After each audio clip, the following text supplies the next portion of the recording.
I'm Steve Martin. I write under S.I. Martin. I'm an author. I specialize in working with archives, museums, galleries, and so-called forgotten or neglected histories, particularly of people of African Caribbean background in Britain.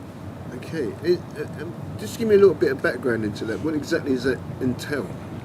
Wow, it's an enormous subject, a set of subjects that I deal with. Basically, it's retrieving and bringing back into public memory and conversation the presence, the impact of black people in British history over the last 550 years. And just exposing the sort of breadth of experience, the breadth of literature, the breadth of political philosophy that very few communities or groups actually talk about actively in this country. It's funny you've said that, because even though we're doing this project and it's a certain time frame we're touching on, most people would judge it that we're talking about from Windrush onwards, that this is where the story begins. Yeah. You just hit me with a figure 500 odd years or something, right? Yeah. Which just already my ears is picking up, right? So it's a worthy and useful thing you're actually trying to put. You're doing. Yeah, but it's a rabbit hole. Yeah, it's mad. It must be. You can't get ownership back to the people, because one of the things I've looked at, before we go any further, one of the things I've looked at, especially in archiving, is that some of our history and some of the things that we've gone through is being recorded by other people, right? Yes. And then we can't retrieve that in any sense at all to get it back into our own possession, right? In terms of physical objects, no. But in terms of ideas, in terms of just the raw information, what people were saying, what happened to people, yeah, that needs to come back into public community ownership like yesterday. Especially now that a lot of the material going into archives, and over the last 15, 20 years, particularly within, I'd say, the Zone 3 area, that's very, very significantly, in some areas, it's largely or overwhelmingly about non-white communities. And so who's going to be looking after that information in the future? Do you think they've got sufficient support to be able to undertake something like that by... No, because currently, potentially they can, but currently there's not enough community support or community interest. The profile of the BCA, the Black Cultural Archives, is supernaturally low. The profile of archives, museums, heritage institutions amongst communities of African origin right now, it's too low. And that's something which needs to be raised, and that sense of ownership needs to be engaged with. What does it mean to you to belong in Brixton? Well, belonging in Brixton is something really special to me because I'm not originally from Brixton. I'm not even a Londoner. So I've come with a bag of dreams to this place. And for me, belonging in Brixton means having a connection to the, you could say in the 20th century sense, the founding societies of this place, the whole Windrush legacy, the ongoing and abiding memory of and legacy of people of particularly Caribbean background, who have made this place something special and have also made it an open space. There are other communities who've got input into Brixton. You've got all sorts of artistic communities, all sorts of formally outsider communities, and it's very important to keep those sorts of energies central to what this place is and how it works. So, okay, I'm going to pick up what you just said. So you're not born in Brixton? No. Where are you from? I'm not even a Londoner. I'm from the Shires, from Bedfordshire. Okay, that's not too bad. It's only like... No, it's not even the home counties, but it's still... It's Bedfordshire was made up, isn't it? Was it a new county? Oh no, it's ancient. Okay. Ancient. That's sort of a low profile it has. It's got... Yeah. I thought Luton first. Yes, it is Luton. Luton spot. Right? Yeah, Okay, Luton's. So when you came out, what was it that made you say, yeah, I belong here? What was it you did that made you feel that you belong in Brixton? Was it someone you recognised? Was it the food? What was it? Okay, initially two things. Initially it was work and it was food. Work-wise, I'm a writer. I work a lot with archives and information. Being in a place which was full of people that I already knew who were doing things that I wanted to do. I could just do work anywhere in Brixton. I could walk down the street, meet people, make deals, do business, get work done at any time of the night. The place is open 24 hours a day. Secondly, the food. I love my food. And this is the opposite of a food desert. There's every single type of food on this planet, from Bolivian to Ecuadorian to Colombian to fake American to Caribbean, and you've got that here. And it's the ease of living. It's the mixture of being anonymous and being known. You are living in a highly populated urban environment, yet it's still got all the qualities of a village, from the levels of gossip to public behavior. And it's that, you know, when worlds collide, and for me it just collided really well, and I love living here. Love living there. You recommend it? Yes, I would. Okay, so the next symbolically significance of Brixton to other parts of the UK. What's the significance, symbolic significance of Brixton, not just in the UK but to other parts of the world? That's a big question. It's a big question.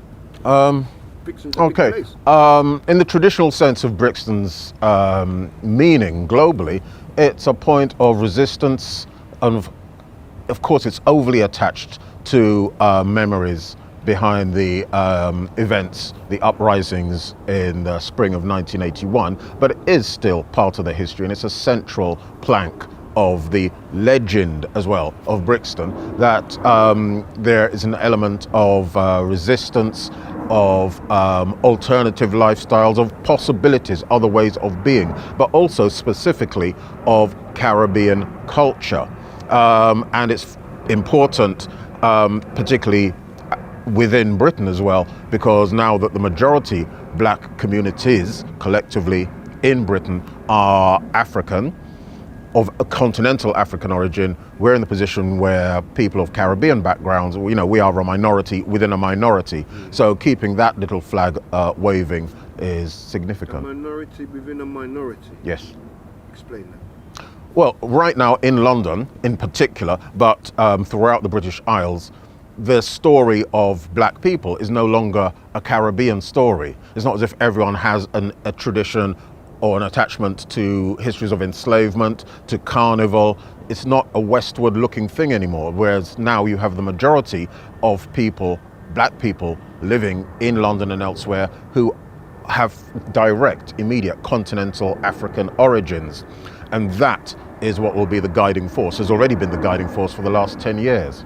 Yeah, it's funny you say that, because sometimes when I see something on TV saying a black act, right, I presume it's Caribbean. I don't know why, and then the name will come up and I'm like, hold on, that's not West Indian. Yeah.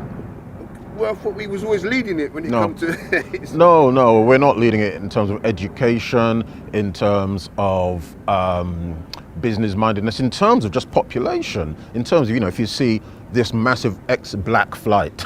But a black flight is predominantly led by families of African origin who have settled in Essex, in this whole swathe of the country, all the way from Bournemouth to Norwich. I mean, It's everywhere. Really funny you say that, because I've moved to Orpington, right? You're a Kentish lad. I'm a Kentish lad, but the majority of African communities down there, the African community down there, is massive. Yeah. It's bigger than what I was expected, man. I was Yes. really surprised, and they've moved in with no fear. That makes sense. Yes, I understand you. 'Cause I track these movements. I mean, from Kent and Essex, where I do a lot of work now, it's very, very serious. I could talk about that all day as well, but it's something that we're not actually, as Caribbean people, tracking at all. We're not embracing that kind of. We're not embracing it or acknowledging it. We still think, you know, everyone's about carnival, and you can go into a classroom and start talking about slavery, and the kids, you know, their parents are from Zaire, Congo Zaire, or, you know, elsewhere on the continent. They're not about that. Anyway, I could talk about that. Okay, so what was your experience of growing up in Brixton? Would you say growing up, you didn't grow up, but your experience so far of Brixton? Well, my initial experience of Brixton was a place of safety through anonymity. I'd been in other parts of London where I was tangibly aware, viscerally aware of my minority status, and that sense of insecurity, particularly in the 70s and 80s, was just part and parcel of being here. Whereas in Brixton, there was that sense of anonymity, that sense of safety, that sense of convenience of having to drop all of the guarded or policing, self-policing activities as well. So that's my first and abiding memory or an impression of Brixton. I remember I left Brixton when I was quite young to live in Sussex. Right? And when I came back, my upbringing in Sussex was quite events. Okay. Right? Yes. I was the only Yes. black Yeah. down there, right? There's only about 2 black people I saw in all of my time in Sussex, right? So when I came back to London, I still had that same type of guardedness, how I'm going to conduct myself, and I went. And then I came to Brixton, and like you just said there, complete opposite. Yeah. It was like I had a new identity, and I could move in a particular way, and I loved it. Yes. And I think what I can identify with you just there, about this anonymity, but it changed for me through Souls of Black Folk. Did you ever go? Of course, yeah. Robert Beckford's. Yes, I knew it well. That Yeah, I was knew it like well. a new dawning, wasn't it? It was like we was, Yes. few of us was grasping onto this idea that things are changing and we need to be going along with this change, Yes. right? Yeah. So how did you find all that?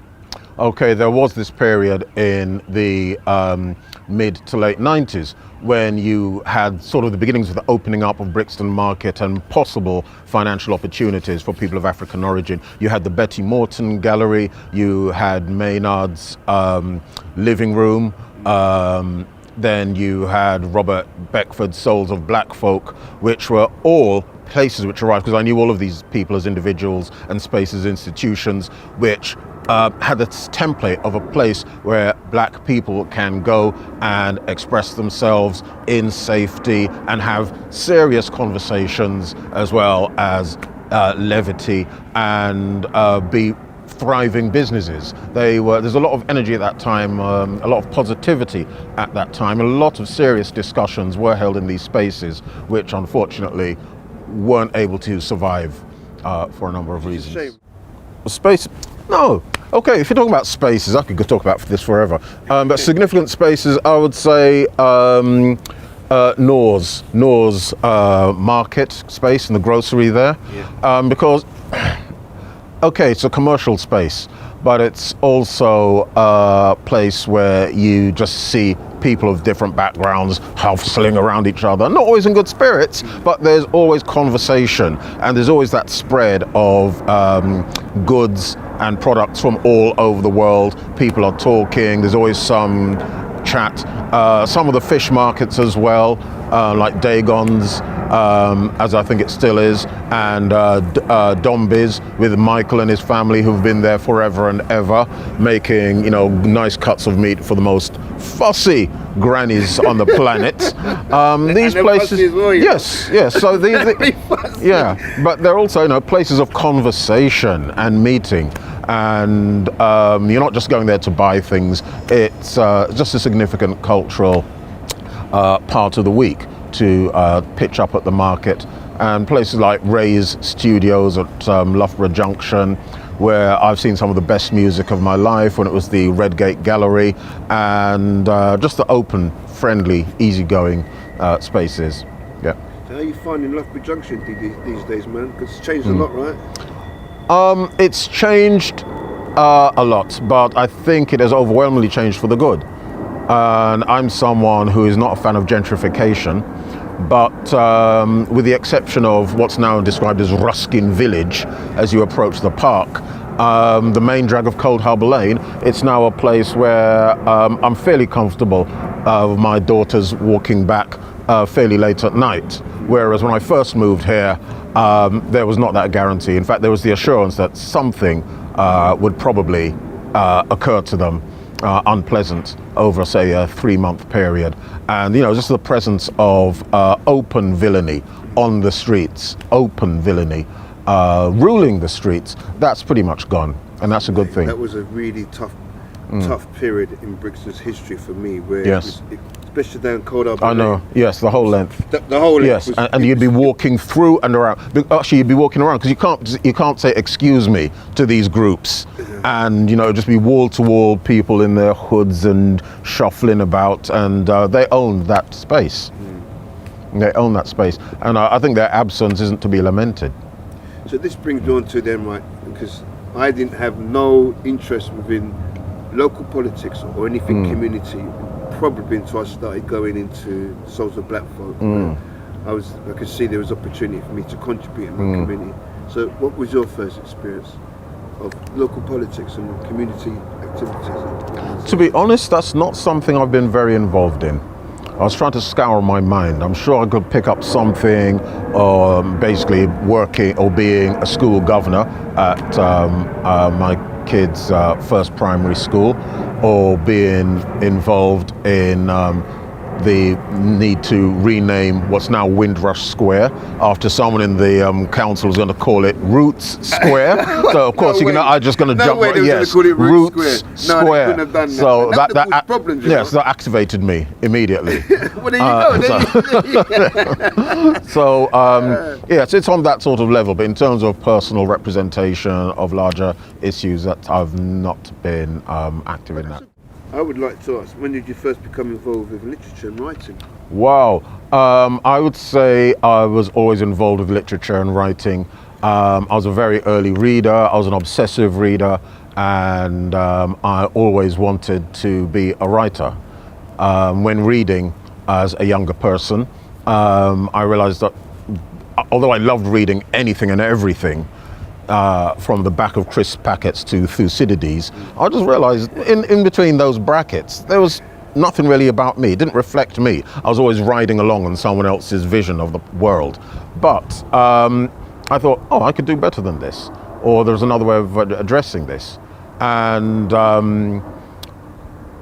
yeah, I've always been interested in writing, but it was only when I started reading, say, E.R. Braithwaite or Samuel Selvon, those writers who were actually talking about life in Britain in the mid to late 20th century, that I started thinking, yes, this can be done, and it can be done well, and it can be done in an interesting, entertaining, literary fashion.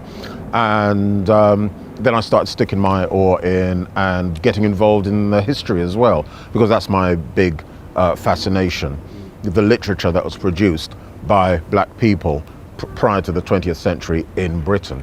And that's massive libraries of stuff which is lying unloved. When was the first time you got that type of feeling when you thought, yes, I am a writer, I have arrived, this is me? Oh, long after I'd published my first book. It was when I was talking to people who told me that my writing had got them interested in history, that my writing was meaningful to them, black people.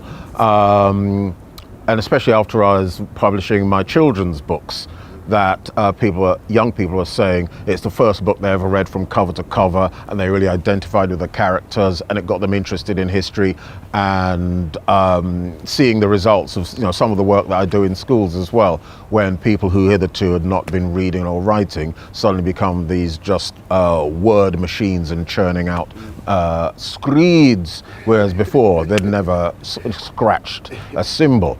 And I really, that's when I feel, okay, it's not really about anything financial. It's not really about, getting my name or picture here or there. It's not even that much about my own personal dreams. It's about the impact that it has, and that sort of feedback when I can say, yeah, I'm a writer. Yeah, I understand it. I remember, who was it? Do you know Mothers Against Guns, that organisation? Yes, yes. I was invited to them to a meeting and they asked me to write a poem for them. And I remember writing the poem and then reciting it to them in the room, and silence, and then we see them crying, and I thought, yes, wow, click. This is how much writing can impact on someone and carry them to a place. Yes. And I feel a sense of responsibility. Do you ever feel that as well? Absolutely. A sense of responsibility what you're doing? Yes, absolutely. I mean, I'm the most irreligious person you'll ever meet.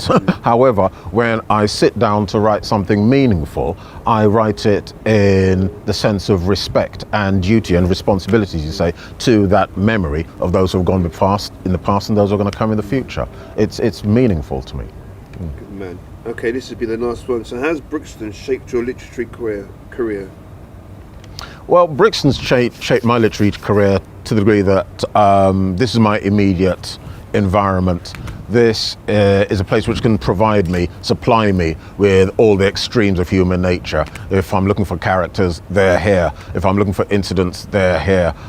Everything from high-end political discussions to street level gossip, it's all here in grist to my mill. However, on a more basic level, this is a place where there are a lot of people engaged in the things that I'm engaged in, history and literature. So it's not a matter of me picking up the phone, it's a matter of me just walking down the street, hanging around the market, sitting in a pub, and those connections are here and they're live and they're meaningful, and that's how it impacts me on a day-to-day basis, as it will today.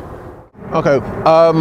my bag of dreams when I came to Brixton involved having a place to just be and live, because my first daughter had just been born, and prior to moving here, we'd been living on the Old Kent Road, and I did not want her growing up on the Old Kent Road.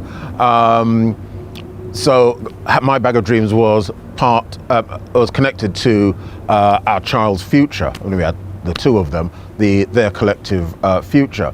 It was also connected to my ability to grow as a writer, my ability to have immediate circles of literary and cultural meaning, and just having access to the things that I like. And Brixton has largely supplied that. So that what was in the bag of dreams? Yes. Daughter's future. Yeah. Yeah. Aspirations. Yes, Yeah. Definitely. Opportunities, challenges. Yes. And away from the Old Kent Road. Yeah. That's a completely different.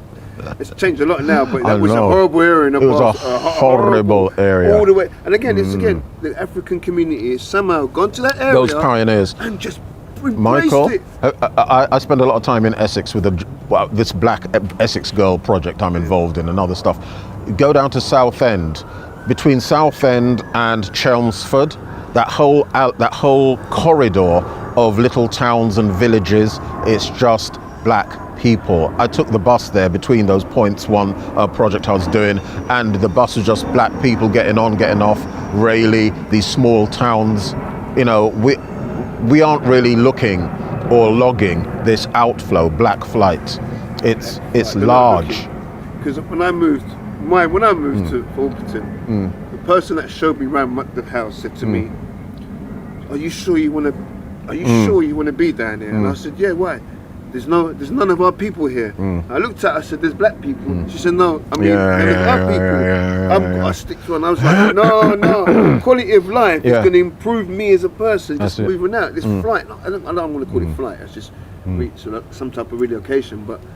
Yeah, we do. I think we do have to talk more about them embracing it and giving them quality of life, and enjoying what's around us. And also moving away from the thing I've always hated, because I'm a country lad. Yeah. I mean, my dad wanted to give us a traditional Caribbean country life, but in the middle of North Bedfordshire with chickens, dogs, rabbits, and he gave us that. But for me, I think it's important that we just don't paint ourselves into this whole urban definition. Because I think that's to our detriment, where we just see ourselves as one kind of people in one kind of place doing one kind of thing in one kind of way forever. You've just given me two poems, man. Bag of Dreams and one. Yeah, but that's how we see ourselves, and it's very, very dangerous. It is dangerous. Very dangerous. So I think that, for me personally, people have always tried to put me in a box, keep me there. Yes. And if I try and put my head up, that's say, right. No, I'll come back down. Yes. But I'm unreasonable, so. Good. Yeah. No, I'm the same. I'm the same.